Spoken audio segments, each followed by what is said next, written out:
Ervin Baçi Vlonjati që mbylli portin e Vlorës, apo vepron ai me kokën e vet, apo po zbaton urdhrat e shefave oligark, o cilët janë disa nga pasojat e veprimeve të tij. Porti i Vlorës nuk është një hapësirë betoni ku ankorohen tragete, anije mallrash apo mjete turistike, ai është vetë Vlora, për më shumë se 120 vite në formën e tij moderne, por me rrënjë shumë të hershme, që shkojnë deri në periudha të vjetra të historisë detare të Vlorës. Porti ka qenë porta hyrëse e qytetit, frymarrja ekonomike dhe pika ku Vlora lidhej me detin, me tregtin, me udhëtarët dhe me botën. Edhe vetë lagja Skele ka marrë emrin nga ky funksion. Skela nuk ishte vetëm një lagje, por identitet. Ishte vendi ku qyteti takoi me detin, aty ku niseshin e mbërrinin njerëz, mallra, kujtime, histori familjare dhe ekonomi. Sot kjo hapësirë historike ndodhet përballë një realiteti të ri, projektit Vlora Marina. Drejtimin e Vlora Marinës e ka marrë një vlonjat, Ervin Baçaj, të cilit me sa duket po i ha kandari më shumë nga koncesionari sesa nga Vlora. Sipas marrëveshjes fillestare, porti shtetëror duhej të mbyllej gradualisht e aktiviteti i tij të transferojë në Triport, ku parashikoi hapja e portit të ri, por kjo nuk ndodhi.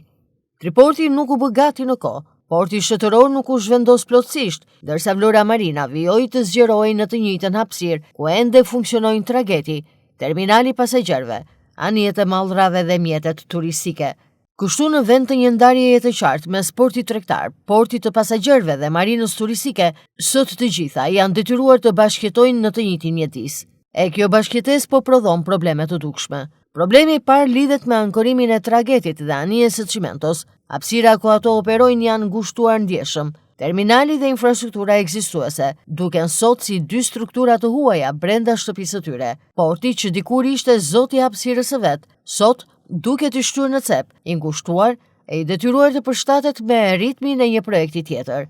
Ervin Baçaj dhe koncesionari kanë ndërhyrë për të përmirësuar një pjesë të infrastrukturës, por edhe kjo ndërhyrje sipas pamjes në terren duket e bërë me nxitim, shkelë shko dhe më shumë për të mbyllur gojën sesa për të zgjidhur problemin në themel.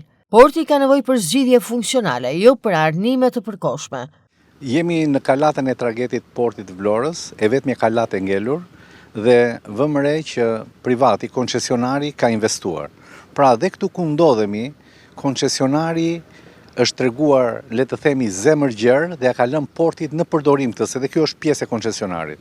Dhe çfarë ka bërë koncesionari, çfarë investimesh ka bërë këtu? Thjesht ka shtruar me asfalt sheshin Dalës, dhe këtë nuk e ka bërë mirë, sepse një pjesë goxha e konsiderueshme e sheshit Dalës nga Kalata është ende e pashtruar, ndodhet me çakull. Ndërkohë dhe një pjesë atje, po të kalojmë kamerën nga ana tjetër, është përsëri e pashtruar. Pra, deri diku është shtruar me asfalt një rrip dhe e gjitha është e pashtruar. Ndërkohë, janë bërë disa investime të tjera, po të shikojmë, është bërë një udhë kalimi për pasagjerët, e cila është e mbuluar deri diku në kushte të mira dhe shikohet që pavarësisht se është pak vend, është i organizuar në mënyrë të mirë. Por megjithatë ende janë bërë punët të themi jo në standardin e duhur dhe në traditën shqiptare të bërit punëve, nise sot dhe përfundoje kur të përfundoje. Një tjetër problem është hapja dhe dalja nga porti. Qarkullimi i automjeteve nuk është menduar si duhet. Drejtuesit që vinë nga Transballkanika e duan të hyjnë në port, përballen me një situatë pa qartë e jo praktike. Në shumë raste ata duhet të kthehen mbrapsht ose të futen në lëvizje të detyruara në kah të kundërt, duke krijuar konfuzion e rrezik për trafikun. Për një qytet që në sezon turistik përballet me fluks të lartë automjetesh, autobusësh, turistësh dhe mjete mallrash, hyrja në port nuk mund të funksionojë si zgjidhje provizore. Porti është porta hyrëse e qytetit, e porta nëse nuk hapet mirë, bllokon të gjithë shtëpinë. Një problem tjetër është hyrja në port. Kjo është rruga që vjen nga Transballkanika. Makinat afrohen në momentin që drejtuesi i automjetit nuk ka leje për të hyrë në port apo nuk ka punë për të hyrë në port, i duhet ose të kaloj me njetro në këtë rrugën këtu, ose ta kthej dhe të futet kundravajtje. Dhe kjo për arsye se në këtë rulishtë që shikoni, nuk është hapur një rrugë ku mjetet të kthehen. Pra, për kaq krijohet kaos në trafik, krijohet rrëmuj dhe shkel edhe ligji. Megjithatë, jo të gjithë janë të pakënaqur me situatën. Agrombrati, përfaqësuesi i kompanisë Eurostar, mendon se zgjidhja aktuale është optimale dhe praktike për kushtet në të cilat ndodhet porti. Sipas tij, ndërhyrjet e bëra kanë krijuar një mundësi funksionimi e kanë shmangur bllokimin total të aktivitetit. Se shkon ish dita e dytë që kjo është bllokuar dhe dera kryesore, sa për dera tjetër në krahun e Transballkanikës. Për të drejtën, në këtë hapësirë është më mirë për trafikun sepse dalin dhe ikin direkt në qytet, dalin direkt në Transballkanike dhe nuk ka ngushtime për trafikun, se këtu trafiku është problemi i Bearit, kur ka shumë makina. Për njerëzit? Po njerëzit kanë aty do dalin në Transballkanikë, kurse ka në ndryshim do dilën në qytet del aty. Dhe këtu është më e lirshme rruga, edhe për ankorimi tragedisë se shkoni. Gjithë pista që është bërë shumë e madhe për Bearin, sepse dimër këtu aq ka 20 kamiona, 30 kamiona nuk është problemi atyre. Edhe sheshi doganës, se shikoni aty do t'iki që këtej do shkoj se ku kanë marrë diku një vend me qira, diku këtu afër. Pra ju po thoni që ngushtimi i portit Vlorës është gjë e mirë? Jo, nuk po them është gjë e mirë, po mënyra se si është bërë është e lirshme për trafikun, sepse problemin e kemi në Bear gjithmonë në sezon. Tu vinë 200-300 makina dhe ku të futesh në këtë pjesë që është tu. Kurse këtu vinë direkt Transballkanike, edhe nëse do bllokohet aty, bllokohet kjo pjesa që është shumë e gjatë deri te rrotullimi që është në fillim të Transballkanikës këtu. Po modaliteti i pranisë tuaj këtu i agjentëve të tjerë atyre që veprojnë me portin, cili është? Sepse është dhe me koncesion edhe ky vendi ku jemi ne këtu që tani po operohet nga qeveria. Për momentin derisa të bëhet një port i ri, kjo nuk do të lëvizë më. Paktën me sa kemi folur me privatin, me portin e institucionet tjera që kanë qenë në kohët e fundit në mbledhjet që janë bërë për organizimin edhe me prefektin, kohët e fundit që janë bërë mbledhjet për mbarvajtjen e sezonit. Edhe problemi i pikave se ishte më shumë problem për anije turistike.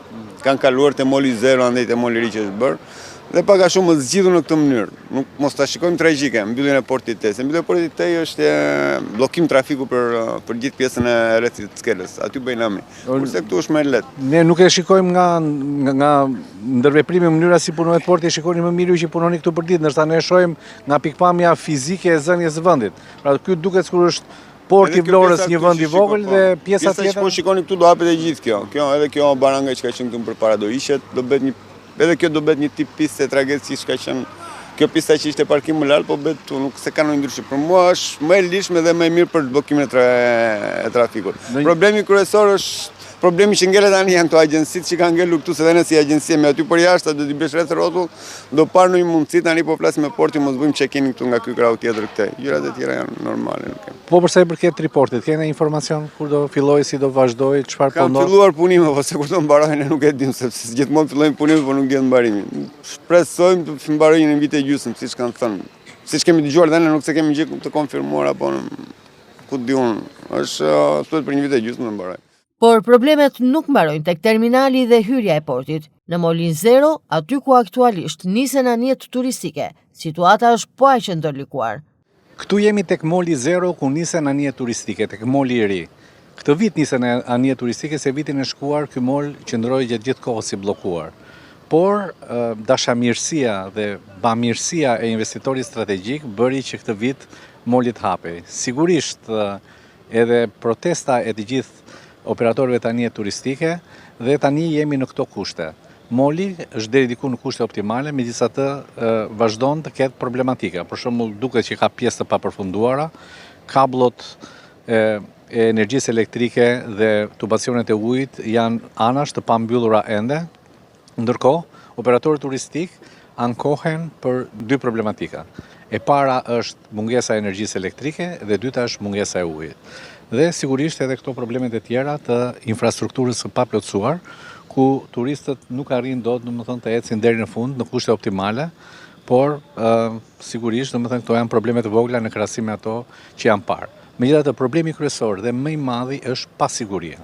Pra, këta operatorë turistik, këta njerëz që kanë investuar në këto anije turistike, nuk janë sigurt se sa do të qëndrojnë këtu. Do të qëndrojnë një ditë, 2 ditë, javës tjetër mbasi investitori strategjik ndryshon mendje dhe i thotë nuk keni mundësi, nuk ju japim akses te ky port. Pra, energjia elektrike, ujë dhe pasiguria, po sidomos pasiguria. Përshëndes, unë jam administratore e Black Pearlit, vetëm na mungon drita dhe ujë, çdo gjë tjetër është në rregull. Keni folur me dikë për dritat e ujit? Po, do rregullohet së shpejti. Vlora sot është një nga destinacionet më të kërkuara turistike në vend. Anije turistike drejt Karaburunit, Sazanit dhe i gjireve të Bregdetit janë kthyer në një nga produktet më të forta të turizmit lokal, por ky aktivitet kërkon në rregull, standard dhe hapësirë.